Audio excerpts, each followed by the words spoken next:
Hey up, I'm back again with another video. I was just listening to some music, Beethoven. I just felt nice and relaxed, so I thought I'd do another video and continue where I left off in my previous one, basically, uh, and speak about some books that I mentioned that I'm currently reading. I'll currently, relate on a few books concerning Napoleon Bonaparte. If you can't remember, I in my previous video I read a few passages from this book called Napoleon in His Time by a French gentleman called Jean Savant, translated from French into English by a lady named Catherine John. Very precious book to me that I often read at times. So I'll put that one down over there. And before I go on to the next one, I'm going to talk. I'm going to use this time as well to speak about these books on Napoleon. Just a few of them, which I consider most important ones to me, and some of the most important ones on subject really. And then I'm going to speak about 10 books that I'm reading thoroughly at the moment, which I'm referring to most often. But then, depending on time, because there's a lot of books here, there's about 35 books, I think, about 30 books here altogether I've got on the floor, which I'm referring to at times, and which I often read anyway. Some of them are ones which I often read anyway, but all these books here and all books that I've got on my bookshelf, they all mean something to me. I wouldn't have them otherwise. Well, most of them do. I've got a few ones that I will consider reading that I've picked up along the way, just picked them up. But yeah, most of the books I've got on my bookshelves, they're important to me. I refer to them on an often basis. So that's what I'll do, and I'll also use this time to reflect on myself and speak about myself a little bit at times, if I feel brave enough, depending on how much detail I want to go into. But I don't want to go into too much detail. I'll just relate on a few things and why some of these books mean what they do to me, because some of my interests I have in life are shackled to me through experience. So I'll relate on that maybe while I'm talking about some of these books. So anyway, I'll start on the next book. I'm gonna talk about probably about 3 or 4 books that I've got on Napoleon. Briefly speak on these books I've got on Napoleon. Now, one of the books that I often relate to or refer to most about Napoleon and that I've read, and it's a magnificent piece of work, an historical document really, and many of these books are that I've got here, they're historical documents. I don't really get round to reading much fiction these days if it's not a bit of Edgar Poe or some Shakespeare,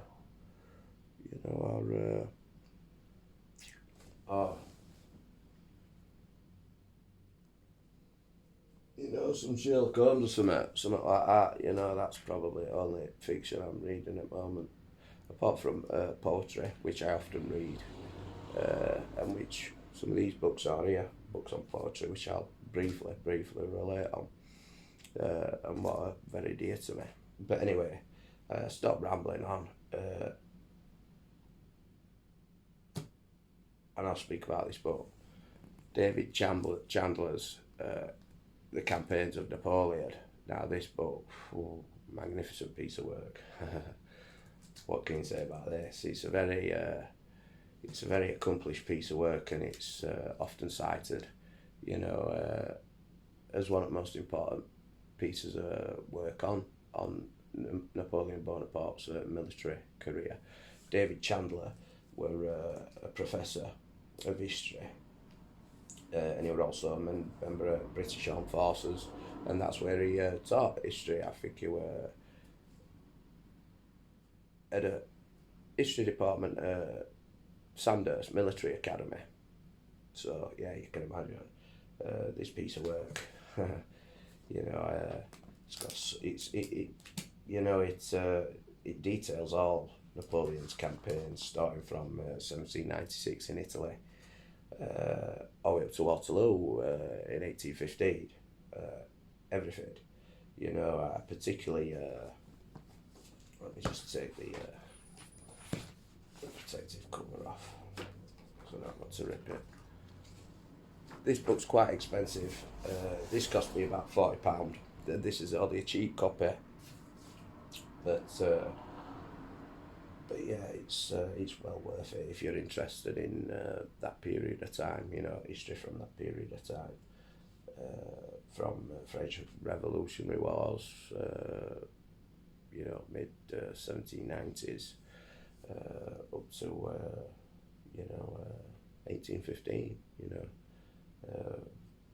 Well into 1800s. It's invaluable, something like this. So it's worth every penny. Obviously, if you're not interested, it's not worth that much money, is it? But some of these copies can run for, some of these books, Chandler's work can run for thousands of pounds, first editions. And this has not even got colour plates in it, this one. As you can see, that's a map of Prussia, a detailed map of Prussia. I think probably 1806 campaign, that one. Let's have a look. Winter War, yeah, it will be, yeah, it'll be 1806 campaign. Yeah, where he eventually caught up with Prussians at General Auerstedt. In 1806, sorry, not 1807, 1806. So, yeah, but they're not colour plated, they're not colour illustrations, maps, but they're still magnificent. There's one here from Napoleon's expedition into Egypt that opens out, and it shows you the route he took with Nelson chasing him across Mediterranean. Just absolutely fantastic. It's a fantastic book. But my favourite part of this book is, and I think it's my favourite victory of Napoleon's, if I'm quite honest, is victory at Friedland on 14th of June 1807. Anniversary at Battle of Marengo, where it beat Austrians in 1800. 40th of June 1800. It was anniversary that battle, innit? And at Friedland, he solidified his hold over Europe. He tracked Bennigsen's army down to Friedland, Russian army, and destroyed it because because of efficiency here is Marshal Lannes, who were one of Napoleon's closest friends and one of France's greatest marshals, who were a general. But it just showed Napoleon in his full, his full capacity. It showed his army in its, at its most ruthlessness. Napoleon separated his army into different corps, so he'd have several corps marching in tandem with each other, in supporting distance of each other. So they were spread out, but still within supporting distance of each other, so they could come in contact with enemy. So if a corps came in contact with enemy, there was a supporting corps nearby, and then another supporting corps, so he could concentrate all his forces at a particular point. That's how Napoleon operated as a general. That's how he manoeuvred his large masses of troops in different corps, because there come some large masses of troops, when they're all huddled together. They called it lineal system, old lineal system. Napoleon just tinkered with that. He didn't really invent anything, Napoleon. He just tinkered with certain things, tinkered with certain tactics, and his command and knowledge of history, and his ruthlessness as a commander, his instincts as a commander, just his general grasp of ethics, and history, and how to be bold, how fortune favours the bold, which it does, and that's what Napoleon was, strength and jugular. You know, there were no airs and graces with him as a commander. There were no, there were never really any caution with Napoleon. He'd attack you anywhere at any time. You know, that's what he was like. He was like Nelson, Lord Nelson. You know, one of my other heroes, which I'll briefly discuss on in this video. Nelson were at sea, what Napoleon were at land, straight for jugular. Forget about all that nonsense. You deceive your enemy and you get up on him, and then when you do, spread your wings like a peacock. Here I am. You go straight for jugular. That was Napoleon, and it was Lord Nelson all over. Two of greatest military commanders of all time. One a naval commander, and Napoleon a land-based military commander. You know, you'll never find too many any finer example commanders. You know, in both fields of combat, you won't. Napoleon at Friedland, Marshal Lawrence. He were a isolated corps operating on himself, but he was still in touch with Napoleon, about 15 hours march away. Wow, a corps would have like 28,000 men. I think Lawrence had about 21,000 men, and he'd come across Bennigsen at Friedland on Sal River, I think it was Sal River, on 13th of June 1807, and Bennigsen thought he saw a chance to destroy one of Napoleon's isolated corps, which were being operated under Lawrence, but Lawrence were sneaky. You know, he knew that Napoleon were in touching distance. Bennigsen didn't know this. They'd still not come to grasp as yet Napoleon's tactics. They eventually did catch up with him, and they learned, like in any kind of tactical operation, even in sports. We see today in Premier League football, you know, a great manager comes along, doesn't he, with great tactics, but it takes a couple of seasons and then everybody's caught up with him, you know. They know his game, don't they? Yeah, people smart. We have innovators. That's what Napoleon were in military terms. He was an innovator, he was a tinkerer. You know, he didn't really invent anything, you know. He just used what was already there to his best advantage. But yeah, Bennigsen thought he saw an opportunity to destroy one of Napoleon's isolated corps, and he committed men across river into town of Friedland, across bridges into the river, and Lawrence, over a period of the day's fighting, he held his ground, and steadily, Bennigsen committed more men. Before he knew it, Bennigsen had 20,000 men across river, and then Napoleon were here with 40,000 men, you know, and then another 20,000 men on his left flank coming in. His cavalry with Grouchy and Ney coming on his left, so one of his marshals, Ney, coming in on his left. So he just appeared, Napoleon, on top of that brow at Friedland, and this is why it's my favourite battle, because Bennigsen had committed a lot of his forces across river, and when he saw Napoleon come, he thought he had no option but to commit more to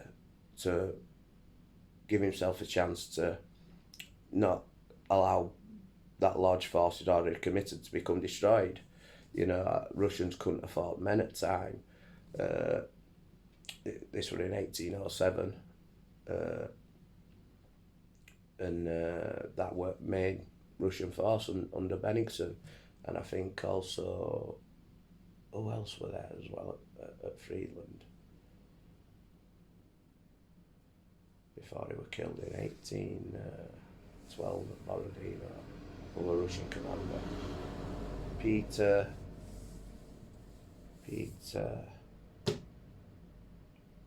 I can't remember, his name might come to me later. But so it were main Russian force, and it's just steady committed more men across river. Bennigsen, Napoleon showed up on Broward Hill, everything unfurled, you know, bring up the guns, look at Lawrence, look at him. Behold valour, gentlemen, look at Lawrence, he has held the enemy, we'll not find another chance like this.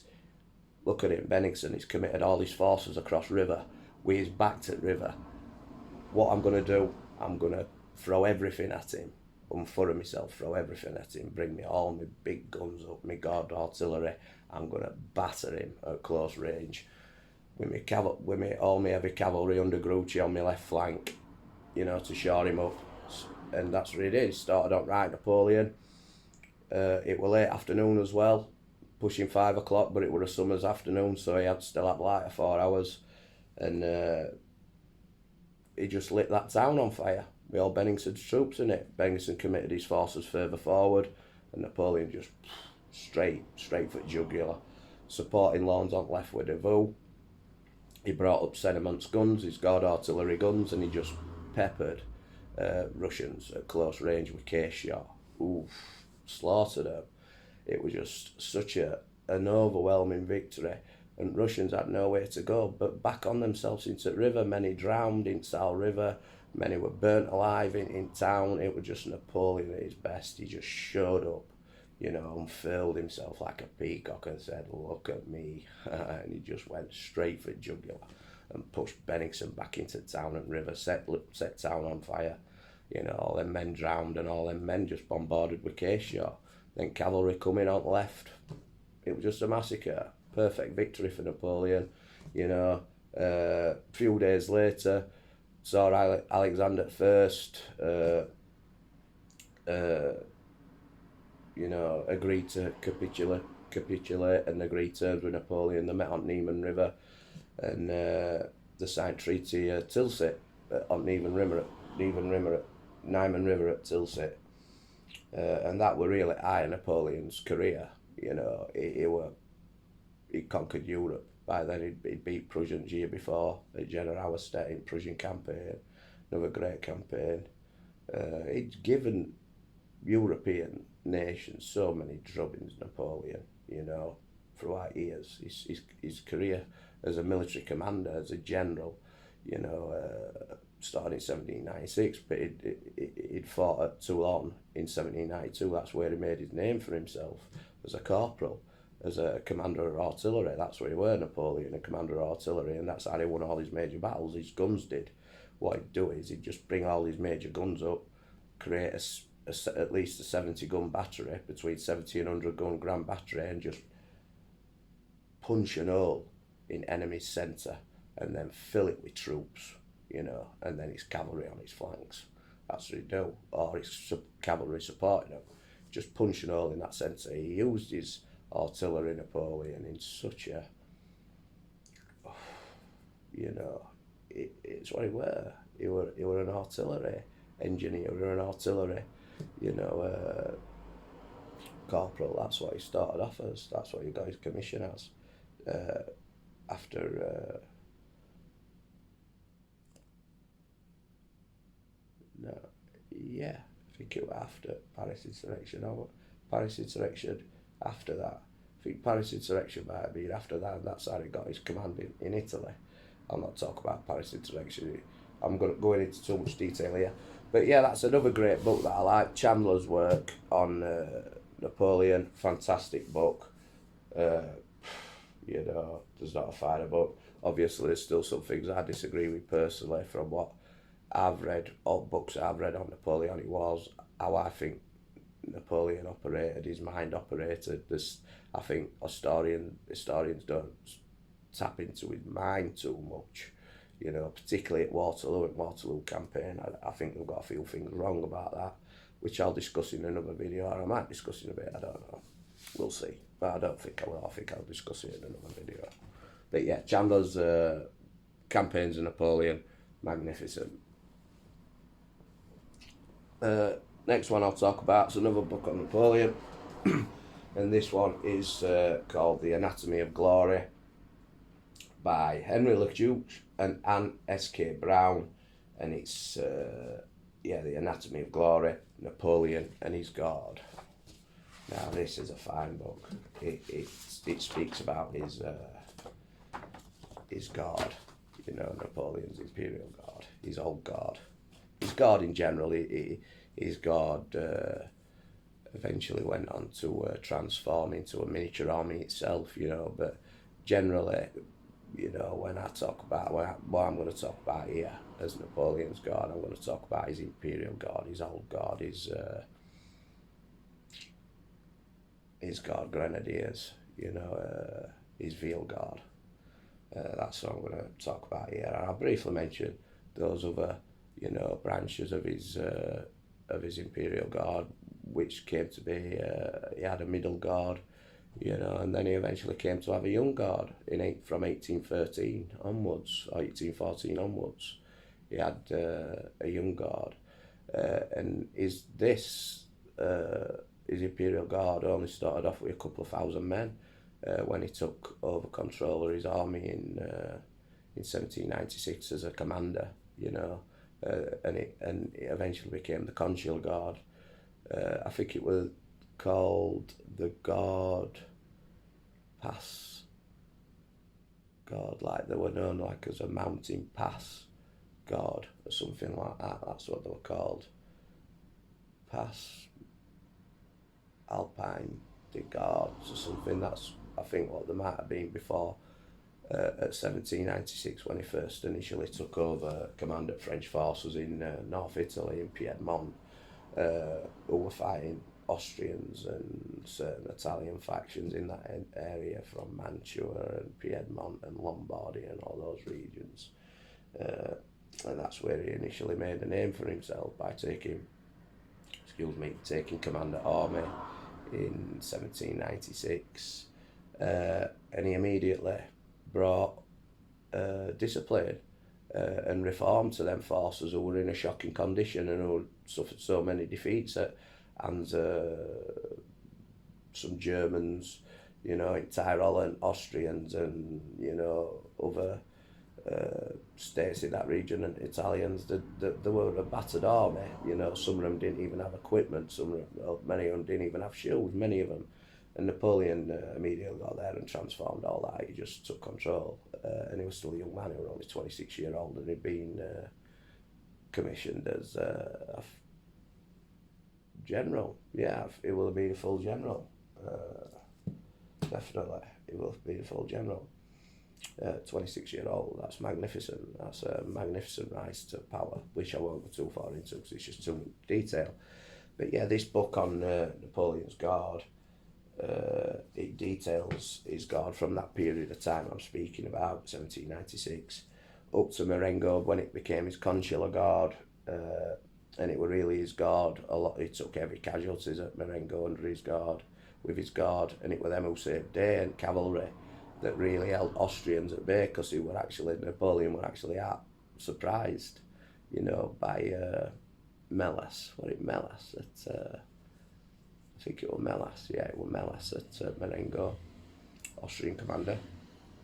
He were slaughtered Napoleon at Marengo, and he lost the battle, and then that's what he said, I've lost the battle, but there's enough time to gain another victory. But he detached forces away looking for Austrian commander Melas, and he detached a general called General Dessay, who were very close friends with Napoleon, very close friends with him. And he'd sent orders back to Dessay to come to his assistance because he were engaged with Austrians. But he did actually lose. The Austrians had beaten him back, and he'd suffered heavy casualties. Napoleon had to retreat back into Marengo, and then Dessay came and surprised Melas on his left flank, and then Napoleon gathered his forces and attacked again, and he scattered Melas's forces, and we were on a knife edge for Napoleon, because that's how he solidified power in France and became Consular France, and from being Consular France he solidified power towards eventually becoming emperor. So yeah, it was on a nice balance for him. So his guard took heavy casualties in that engagement at Marengo, but many diehards were still there. He probably had about 500 old guardsmen, but those stayed with him throughout all his career. And his guard, wow, he built that nucleus of men. He built a guard around them, a fighting force that's really on land's really incomparable, I think, in all military history. I don't think he used them enough, Napoleon, and militarily, eventually it became his downfall, which I'll relate on in a moment. But yeah, this book outlines so much about his guard and the place that he's got in this. The plates of the pictures, they're all coloured, and he look, that's one of his Mamluk guardsmen that came back with him from Egypt. In 1798, he went on an expedition to Egypt. Napoleon, he took like 30,000 men to Egypt. Nelson chased him across Mediterranean, eventually sinking his fleet. But after Napoleon had managed to get his forces on shore at Alexandria in North Egypt, in North Africa, and he had a conquest of Egypt. Egypt at that time were governed by Beys, Murad and Ibrahim Bey, who were Mamluks, and he fought them at Mbaba in August. I think it was August or July, 1798. It's known as Battle at Pyramids. But yeah, his Mamluks, some of them were so impressed with Napoleon that they went over to him, and Mamluk horsemen are vicious horsemen, but Napoleon beats them with modern military tactics. And one of his closest servants was a Mamluk who absolutely adored Napoleon. They saw the brilliance in him, and it were a better life for him, weren't it? And he brought I think it were a brigade, not a brigade, it will have been, I don't know if it were a couple of squadrons of these horsemen, probably about 120 of them, 150 of these horsemen, close guard horsemen, and they were part of his Imperial Guard, and he formed them into nucleus of his guard cavalry, these Mamluk horsemen that he brought back from Egypt, and Rustam was a Mamluk and one of his servants, along with Bertrand, Grand Marshal Bertrand. But so his guard really participated in so many campaigns with Napoleon. Some of his guardsmen, I think they were one called Leclerc, I'm not sure. He were cavalry, he were in Napoleon's guard cavalry. By 1812, 1813, he had like 47 sabre wounds across his body and his back because of all the fighting he'd done throughout the campaigns. Very lucky man to be alive. 47 severe sabre wounds across his back, across his body, his face, from cavalry engagements. Crazy. But yeah, his guard were such an important part of his army, because of discipline and prestige that they reflected throughout his army. And by the time of 1805, 1806, 1807, 1809, his guard were just unbelievable. And then going into Russia, the guard were the only part of his army that survived that disaster in Russia where they were beaten by Russians, and he had to retreat through that horrible winter. But a lot of emphasis has been placed on winter beat Napoleon, but it wasn't. It were Russians. Russians beat Napoleon, not winter. He were already retreating by the time snows fell. Snows didn't start falling until I think it were end of November. He already left Moscow at the beginning of November. I think he got to Krasnoy on 7th of November, Napoleon. And then snows just started to fall on 5th or 6th of November slightly, and then it really came down end of November. But we were already retreating and already in trouble and surrounded by Russians. At Krasnoy, I'll relate on his guard at Krasnoy because I can go on about this forever. The guard didn't have so many engagements as what they should have done, because he protected them, Napoleon, too much at times, particularly at Borodino, and it cost him. If he'd have sent guard in with Eugene on left, supported by remnants of what Duval had on right, and he'd have sent guard in after that last assault, that opened up Russian centre at Borodino. He should have sent him in. What were he doing? Because his mind were elsewhere, baffled by politics and fear of dissent and resurrection back in Paris. So he felt like he needed to protect himself, but he failed. He became confused, Napoleon, and he failed to remember that everything he gained in his life, he gained through military means, and he lost his nerve a bit. he had good reasons, you know, because there were dissent. Russia weren't going well. They knew that. But he should have sent his guard in at Borodino. But who am I to criticise such a man? You know, you don't know what pressures such men have. It's, you know, who am I to criticise such a man? But reflecting back, if he'd have sent guard in at Borodino with Prince Eugene, his stepson, on supporting them guardsmen on left and remnants of Davout on right, you know, push them guards straight through centre after battering him even more with a grand battery. He had 500 guns at Borodino. Napoleon, Russians had 627, but they didn't bring all the guns to bear. Russians, they still left 200 guns in reserve, which were really ridiculous by Kutuzov, Russian commander. But besides it, Napoleon beat Russians at Borodino, but it were a tactical victory, but a strategic loss. It weren't really even a tactical victory. It were like a Pyrrhic victory, really. What they call a Pyrrhic victory, Borodino. And it was, even though Napoleon won, he took command at field after the bloodiest day's fighting in history of Napoleonic wars. In fact, I'll relate back to David Chandler's work, that previous book, the Battle of Borodino, the amount of men that died at the Battle of Borodino over a period of 8 hours fighting is equivalent to a jumbo jet 747 that's full crashing on an area of land that's 4 square miles, or about 6-7 square miles, but about 3 miles in length, packed with 250,000 men fighting each other, facing each other. It's the equivalent of a jumbo jet. The casualties that both armies suffered on that day is the equivalent of a jumbo jet crash landing onto an area of land that size I've just mentioned every 5 minutes for over 8 hours. That's ridiculous amount of men lost. It was such a violent battle. Before gates of Moscow, 70 miles before Moscow, or 70 kilometres, it might be something like that, before Moscow. Another famous battle happened there in World War II between Germans and Russians in 1941 or 1942, I think. But I'll not go into that.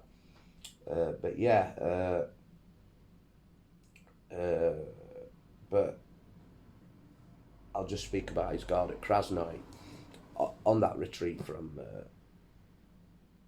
Moscow in November 1812. And he was surrounded, Napoleon, and his army was scared. Davout were lagging, and that's why this scenario came about, because one of his best generals, Davout, were lagging behind, and Russians had come under Kutuzov and Miller Haradovich, I think it might have been. I'm not sure. It surrounded Davout and Napoleon with 80,000 men. Kutuzov and his Russian commanders at Krasnoy, and snow were falling then. It was thick with snow on the ground. Snows had just started falling a couple of days before, I think. And Ney were miles behind as well, and Ney then had to take another one of Napoleon's commanders had to take a different route. But he eventually saved himself, but Napoleon had to commit his guard to save Davout's corps. Remains of Davout's corps, and it's described in this book, Krasnoy, that it should have been a sure Russian victory, because Napoleon's army were in disarray, but his guard weren't in disarray. His guard were always a solid piece of granite. They were always disciplined. These soldiers were magnificent. And he brought them up like about 6,000 men in total, facing about 40,000, 50,000, maybe 60,000 Kutuzov's forces. Yeah, he brought them up, his guard, about 6,000 men, about 4,000 old guardsmen, his 2 regiments, 1st Guard Grenadiers and 2nd Guard Grenadiers, his Veal Guard, brought them up with young guards supported on left. And it's described in this book that they appeared like a battleship out of snow, and Kutuzov and his forces, it scared them, you know what I mean, because they didn't expect, you know, such a small body but ferociously coming towards them, and they saw it were his Imperial Guard, and he backed down. Kutuzov, he backed down. It's amazing. It's amazing. It describes them like as a battleship coming through snow, you know, and they were just taking cannon fire from every side, but they just didn't stop. He said it was like granite leaning forward into wind, big, lean, horrible men, 6'2", 6 foot tall, you know, just with bayonets out. They weren't even got the guns up, they were just going straight in with bayonet. And Kutuzov backed off, and it gives Napoleon time to save Davout's car. So yeah, that's a reflection on Napoleon's Guard. This book, it's a fantastic book. This book did actually cost me a lot, I don't think. And I'm very surprised I got it for a price I did. I think it cost me about 30 quid. It's a marvellous book. It details his guard all the way from, Alpine Pass Guards when he took over in 1796, which I think they were called, all the way up to Waterloo. And another myth about Napoleon's Guard is that his Guard were defeated at Waterloo. Yeah, his Guard were defeated at Waterloo, but only his middle guard chasseurs were faced us at Waterloo, that he sent in late afternoon up onto in Scotland at Mont St Jean to desperately try and break Lord Wellington's centre on 18th June 1815. It were I think it were 14 line infantry maybe supporting on right. One of them line infantry regiments or battalions supporting on right. About 6,000 men, Napoleon's middle guard, chasseurs, and some of his line infantry faced 17,000 men up that escarpment in early hours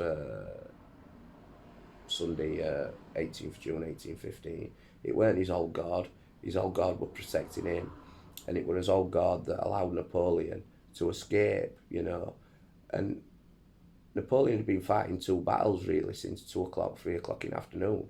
People think Prussians just came like in mid-evening. They didn't. They started coming onto the battlefield at late afternoon, Battle of Waterloo. It's another misconception that a lot of people don't realise. You know, they think Prussians just showed up. They didn't. You know, 70,000 men steadily came onto the battlefield over a period of time, and they became so overwhelming. But Napoleon had to commit 12,000 of his best troops from 2 o'clock in the afternoon to a town called Planchenoit on his extreme right flank to stop Russian side, and he had to send his old guard there, his old guard and his young guard there. You know, I think it was 2nd Battalion or his old guard there with young guard to stem Prussian side from 2 o'clock in the afternoon. You know, so he was really fighting two battles, and his flank bent back on itself come 4 o'clock in the afternoon, and then Prussian cavalry eventually came on in late evening and mopped him up because they were just, you know, he didn't have nowhere to go. But his guard still remained, his old guard still remained, and they shielded Napoleon's escape from Waterloo, you know, his retreat from Waterloo.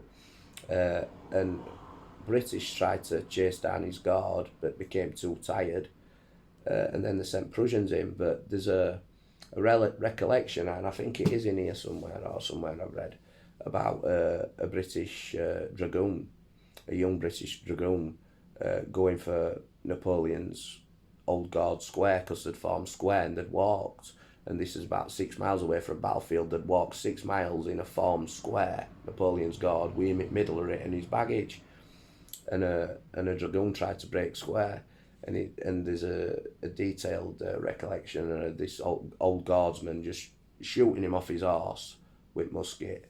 No, shooting his horse with musket. His horse has come down, and he just walks up to young British soldier with his musket, but under his musket, and just kills him, cracks him, comes out at square and kills him, smashes his skull open with musket, and then just reforms square and just carries on walking back facing enemy. And then everybody just decided, we're not going to break them, you know. And that's how Napoleon escaped. A lot of people don't know that, It's not mentioned by a lot of British historians, you know. But yeah, that's just a recollection on Napoleon's Guard. I'm not going to ramble too much on mine about Napoleon, but what I'll just say is this is another book I read about Napoleon quite frequently.